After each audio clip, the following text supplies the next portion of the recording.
Alright, so we are back with my ongoing review of the Strain series. Today we are talking about the second episode of the first season. Going into the second season, I wasn't sure if they were going to keep up the pace and quality that they had in the previous episodes, but they did. This is a really good episode in the show, and I hope they keep on going like this. It's a really slow burn of a show. If you're not into like slow burn shows that take their time establishing things, then you're not going to like this. I noticed on one of the IGN reviews it got like a 5 because of the fact that it was really slow and took its time. But the book was like that too. The first like 100 pages were just about them investigating the plane.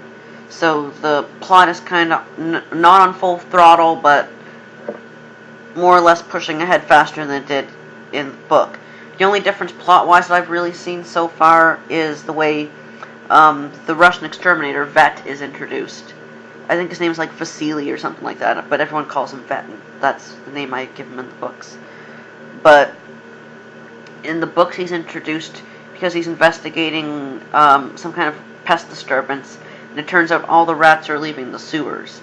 In this, he's seen doing something in his apartment with a mouse and his cat, and then he's seen, again, in a restaurant, like, doing a health inspection of the restaurant, checking for pests and stuff. But it's the same restaurant that Gabe and the other plane survivors are going to. But this was a really good episode. I don't really know what else to say. This episode was basically Nora and F try to continue to find out just what happened on that plane and what these creatures are. Gus, he's only one scene in this, and you see him like talking to his family, that his brother was like not an ex-con. Gus is the ex-con, but his brother was like looking after the family while he was in jail. And they introduced Vet. He's an exterminator. He's Russian. He is really good at his job. That's all they really said about him. There was a little bit more character development with F and like his son. Like he really wants to look after his son, have like joint custody with him. And it also showed that F is in AA now. I do believe that was in the book. I can't quite remember. I know it wasn't a specific like part in the book came at the AA meeting, but I know it was like mentioned in like passing in like a chapter or something.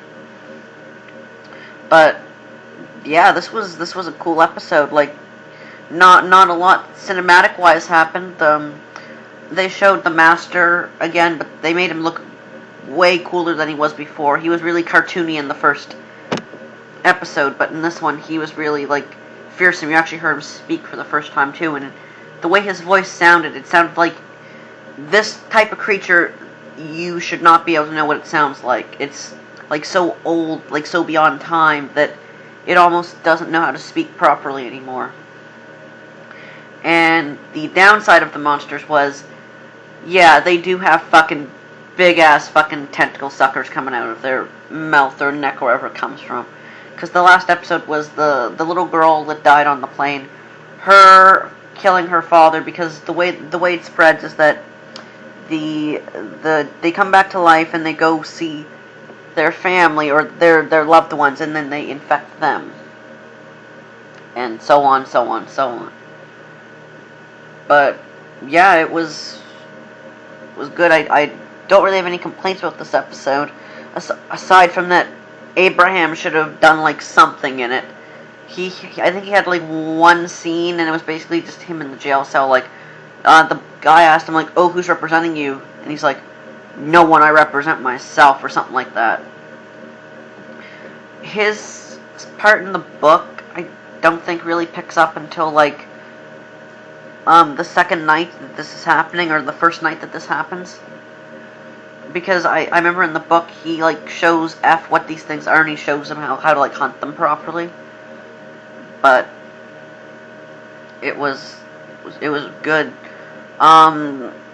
I'm excited to see if this show continues as it does, and I don't know if this is a spoiler because I don't know how true they're sticking to the books, like how true they are to the books, but don't get attached to Jim Kent in any way, because in the books he gets bit and infected at around like page 100, and then I remember in like the last 100 pages it talks about how he's like just adapting to his like new vampire body.